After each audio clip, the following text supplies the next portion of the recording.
Hello, good morning. How are you doing? Better than me, I hope. I am still a hot mess. I'm sort of in my pajamas, sort of not.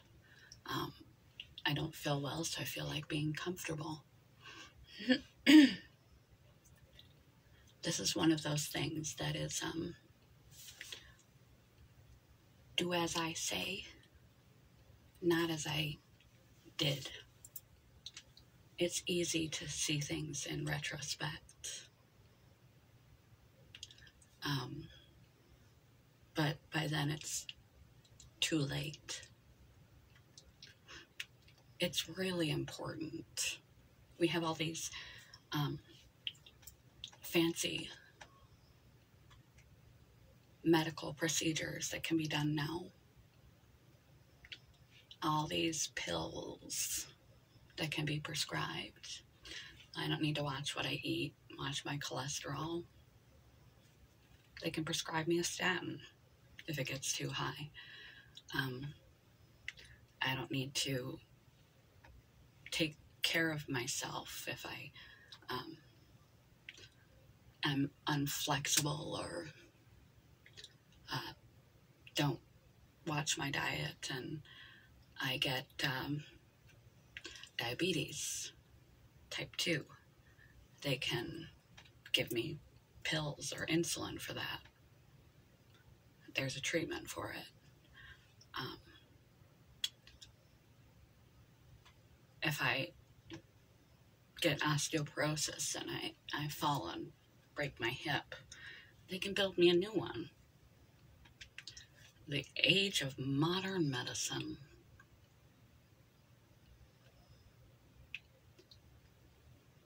A stitch in time saves 9, not to quote, but very relatable to this one.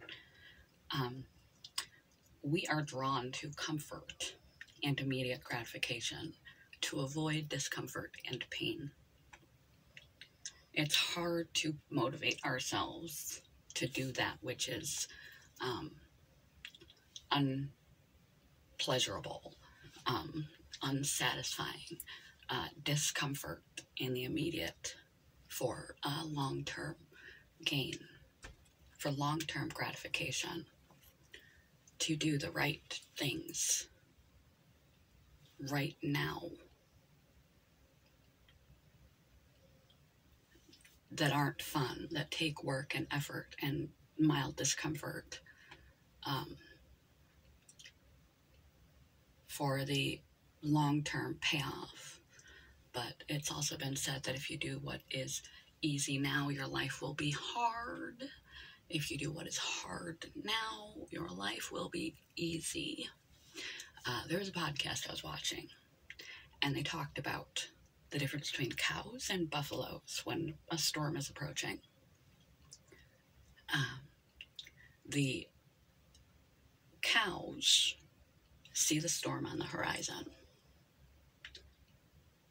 and they turn away from it, trying to do what is easy, to run away from dealing with it, to avoid it, to not address the situation at hand, seeking comfort and ease and relief from distress, which is what humans, not through character defect, through physiology and biology, are inclined to do. You literally have to train yourself out of your own neurological presets through discipline and consistency to form habits that are healthy for you.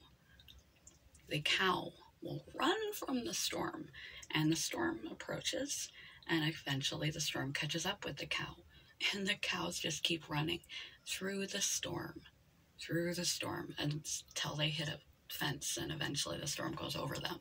But they spend so much time in the storm because they're trying to outrun a problem that's not outrunnable, like your overall health, the health of your body.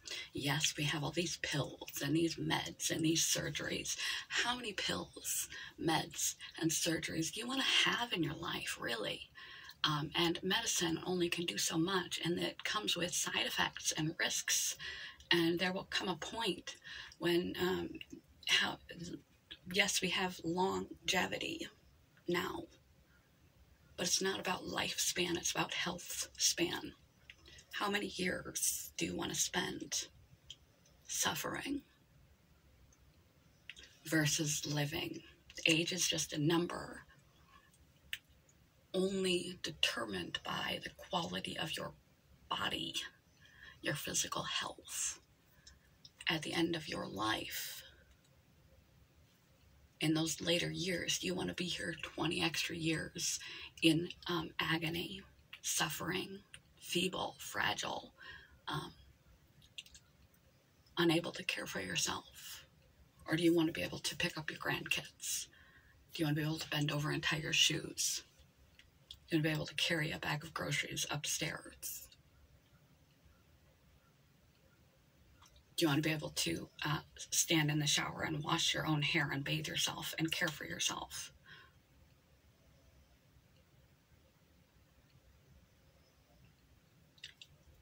It's about health span, not lifespan. And a lot of us we like to block off and not even think of the fact that someday we will be old. If we're lucky, we dread conceptualizing that because we dread conceptualizing our own mortality. And the older that we are, the closer that we are to mortality. But you will indeed continue to age. And someday you will get old if you are lucky. I say if you are lucky because a lot of people don't last that long. Diseases, car accidents, horrible things come, and they don't get the privilege of living to a ripe old age. Should you get the privilege of living to a ripe old age, wouldn't you like to be living in that ripe old age? Or would you prefer to hang on for 20 more years, suffering and incapacitated? You have to sort of let this start to simmer and sink in and think about the things that you are doing to your health. Be like the buffalo. The buffalo takes it's a little hard now. Take a little bite out of the problem every day. Don't have to do anything massive. Become a marathon runner. No nutritionalist, depth of adequate eating. Become paleo or vegan or keto or whatever you think is the most apt. But you don't have to be perfect. It's not about perfection. It's about daily small bites of investment in your overall physical health and maintenance. A little bit today. Take a walk every day. Move your body. I can't, due to my physical conditions, I can't even pull off yoga anymore. But I do try to bend over and see if I can still touch the floor, because when I'm older, I would like to maintain that much flexibility that I can still raise my legs and bend over, because I'm thinking ahead. If I have to give up due to my physical health conditions that I already have, a majority of capacity to sustain any kind of exercise, and you will have to consult your doctor if you have conditions as to what your body can manage. I'm thinking in the long run, what kind of activities would I like to still be able to pull off? Clipping my own toenails when I am 70, 80, 90. So I walk a lot. Try and keep my joints supported, the tendons and ligaments and muscles around my joints supported. Try and watch my posture. Use my phone up here so I'm not constantly head stooping, so I don't get that crook neck back weakness. I try to keep my core straight.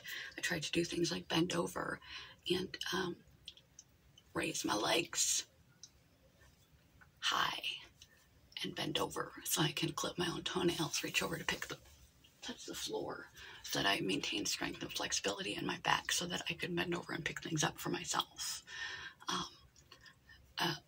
Lift things to maintain some kind of muscle mass. Little things every day. And I watch what I eat to the best of my ability, because I have to compensate for pre-existing medical conditions and the lack of capacity to do extra exercise. I have to really make up for that in my dietary choices to reduce inflammation from my autoimmune disease, and to make up for the fact that I can't do a lot on the exercise end of things anymore. To prepare myself for, hopefully, quality of life in those last 10, 20 years, rather than incapacitated and just hanging out. So, yeah, be like the buffalo. Going back to the buffalo. I know I've been a little... It is what it is. The buffalo sees the storm coming, which is your exercise, eating nutritiously, doing those things day after day after day that you don't feel like doing, but they're good for you, versus swinging by the McDonald's on the way home, and sitting on your couch and watching Netflix until you fall asleep, that are going to be more difficult, a little more difficult today, but will pay off in the long run big time. Your whole quality of life in the last years of your life, if you are blessed enough to live that long, will be determined on the little small choices you make every day that are difficult. Minorly difficult now, major payoff at the end. The buffalo see the storm. They see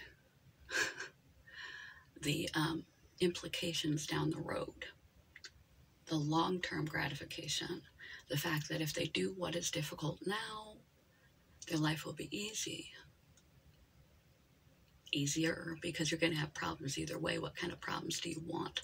Massive problems at the end, or minor insignificance, irritation,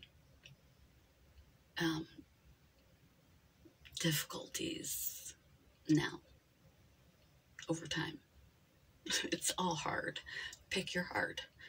Be the buffalo. Buffalo see the storm coming, and they run to the storm.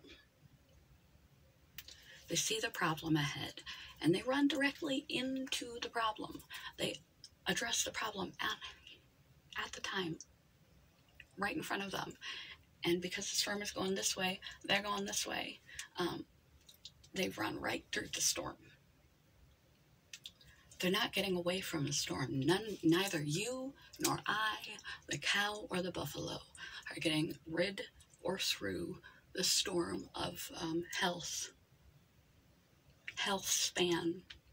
It's not about lifespan. It's about health span and quality of life.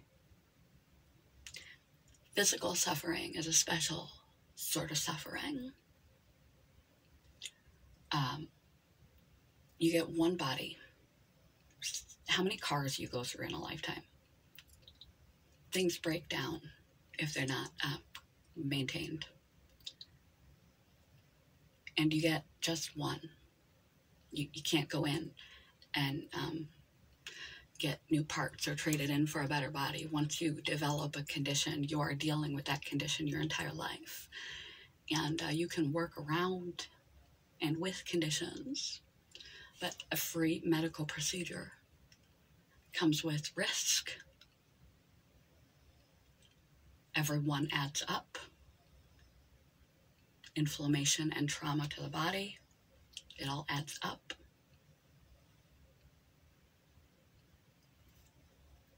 Every pill has a side effect, and it all mounts together to give you plus a bad lifestyle choices over a prolonged period of time, running away from the storm to ease and comfort versus facing the storm every day and just run right through it. A little brief, few minutes, just a few minutes every day. Take a quick walk around the block every day. Do some jumping jacks, 5 minutes in the morning. Do some jumping jacks or some push-ups every day. Do a little yoga, or if you're more inclined, more able, HIIT or weight training. One of the largest predictors of long-term mortality rate overall is the amount of muscle mass you have on your body. So weight training is highly underrated in an image-driven culture where thin is in, that it's important to lift heavy things, to squat and do those things if you are physically capable of doing so as much as you can. And you can fit these sort of things into your general lifestyle a couple of times a week and eat enough protein to sustain the muscle you're building and make sure you allow yourself recovery. Because when we work out and muscle train, we tear our body down. And it is in the days to a full week, depending on what you've done afterward, where your muscle fibers are rebuilding. They're sewing themselves back together. Weaving back together like a broken bone. When you're working out, you're tearing them down. Recovery is necessary. Recovery time between weight training is not optional. It's necessary, because otherwise you're just continually tearing the fabric, and you're not allowing the fabric to rebuild and supplying yourself with enough healthful protein to build, because you can't build a house if you don't have any wood. It's sort of required. You need to add protein so you can build the muscle back and allow the rest time for that restitching to occur. But weight training of some kind is important. Whatever is physically within your medical requirements, from your diet to your stress management, because that can cause major real physical and intellectual deficits, damage, and disease to your body over the long haul. Chronic stress, stress reduction, community as much as you can get it. Some of us, like me, I'm going to out myself, don't really have friends. It's my partner, and that's about it. I text people in the morning that I've picked up here and there in life that matter to me, but it's not like we spend time together. It's my spouse. Well, it might as well be my spouse. And I don't really otherwise get much time with friends, but having a community, even just the little bit of contact that I do with others, is important. It's oxytocin producing, and oxytocin has been proven to be a heart protective chemical, neurochemical. It helps reduce the risk of cardiovascular disease. So social network, human connection, service, serving others, giving kindness also produces oxytocin. So being less selfish and being more selfless on a regular basis is heart protective. Reducing unhealthy habits, moving every day, paying attention to what you eat, be the buffalo, do what is harder. Not excruciatingly, it's not really that hard.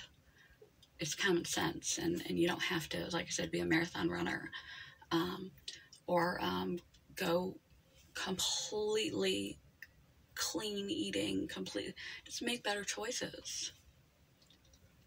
A little bite off every day. Discipline and consistency adds up over time. Social connection, stress reduction, watching what you're eating, getting enough liquid that is water. We are 80% water. Most of us walk around dehydrated all the time.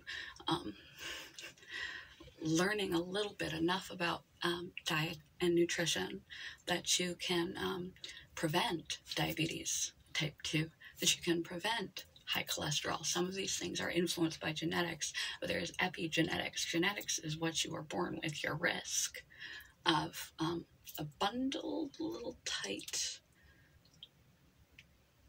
grouping, a code that is closed in your genes that puts you at risk for things that run in your family. Alzheimer's, autoimmune disease, the list goes on. And epigenetics are the environmental influences of all type from the time you were born. Before you were born, your mommy's microbiome, the germs and stuff in her and her diet produced your microbiome, whether you were born C-section or natural birth, whether you were breastfed or formula fed. So many things, too many things for them to narrow down. So you just do the best you can and make as healthy a lifestyle as you can come up with, given your individual constraints. You don't have to be perfect, but the better you are, the more focused on the storm you are, the more you attempt to run into the storm and do what is mildly uncomfortable and inconvenient now on a regular basis, on a daily basis, is going to make you better down the line. When you do get graced with the luxury of being old, you will be vital. You'll be able to enjoy your life. Live your life, because we can only live our lives to the level which our body allows us to. Yes, this body is a beautiful, wonderful thing, no matter what shape, color, condition your body comes in. It is the thing that allows us to experience life, because our brain takes our senses internal, external, are 5, 6 if you want to call I can't think what it's called, but our ability to tell where we are in space so we don't fall over like we did when we were infants.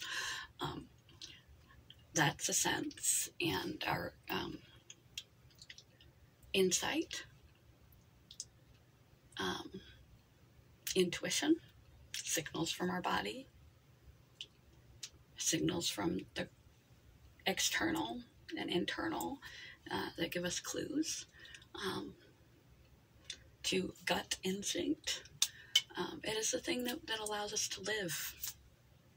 And you can only live as well as your body is well. So do the small thing every day. Small things every day to think about your health. Don't put your health last. Your health has to come first. It's easy when we're young not to think about it. At 20s and below, we don't think about it at all. We think about living our life, building up our life. Seeking, chasing, going after, doing. We are completely oblivious to how we are treating our body like a trash can. We feel immortal. We feel great. I mean, you could down a ton of booze and then go on a 10-mile bike ride the next day. It's like superhuman. And somewhere in your 30s, you eat a little bit too much candy and you get an upset tummy. Black coffee in the morning gives you heartburn. Start to get regurgitation. And it just starts to show It just starts to show somewhere around your mid-30s. And you can't undo the damage. You become aware of yourself when things start to break. And you can't undo the damage you've already done, unfortunately. But you can start from where you are to give you a better future. By being the buffalo, address the storm daily with discipline and consistency to the best of your ability. And the more that you do it, the more normal it will be, the less painful, the less of an annoyance, it'll become a habit to think about your body and care for your body and care for your health to the best of your capacities, so that throughout your life you will avoid as many diseases and conditions and physical limitations as possible. And in your later years, you can enjoy your golden years rather than suffer through them for an extra 5 or 10 years, because we can extend lifespan with medicine and with surgery, but we can't extend health span.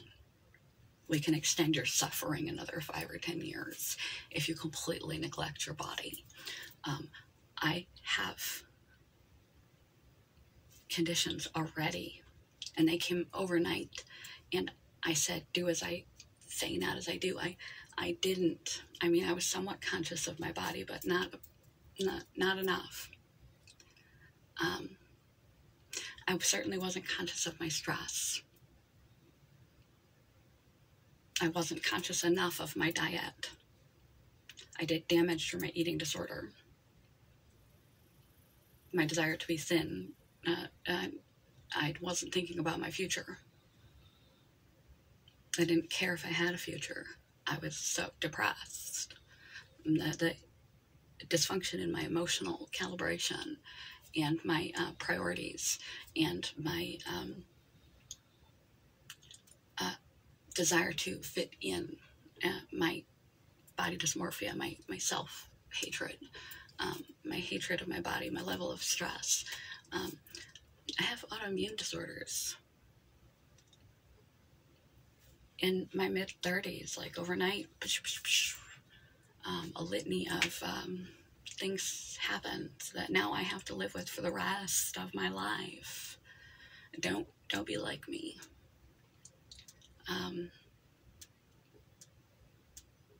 Take proper care of your physical self, your stress, your socialization, your physical movement, your diet, your consumption of water, pleasure, joy, fun, leisure, sleep is highly, highly appropriate. I didn't mention it yet, so I have to stick that in there at the end. I made a few videos about sleep, but sleep. Quote of the day. This video is too long. It's like as long as my do I need therapy video, but it's really, really, really, really, really critical.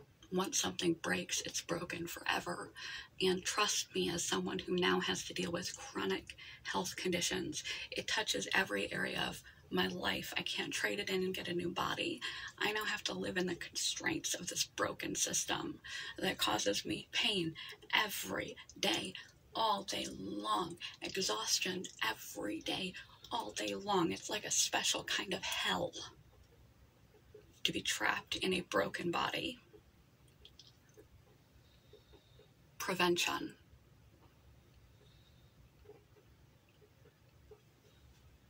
A dime of prevention is worth 1,000 pounds of cure. Be the bull. Head for the storm with discipline and consistency. And you'll learn more as you go, and it will become a habit to care for yourself. The quote of the day.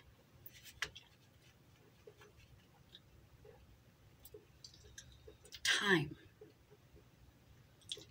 and health are two precious assets that we don't recognize and appreciate until they have been depleted or destroyed. I was young and dumb, as most of us are. I had my priorities backwards. I thought I was healthy. I didn't have to think about my health. And I've already lost some capacity and quality of life for the rest of my life. And it pains me and it fears me to think years down the line when I am, all things go well, 60, 70, 80. What kind of quality life will I have? I've made many a video about time, a few videos about health, but not really explaining to you why. You take your body for granted. You do what is easy and comfortable and pleasurable now because we are biologically wired, neurologically wired to seek pleasure and avoid pain. So we do what's easy now. And we don't think about our health until something breaks. And when it's broken, when you suffer a disease, an illness, then your whole life is constricted, henceforth, around your illness. Every choice, everything you can or cannot do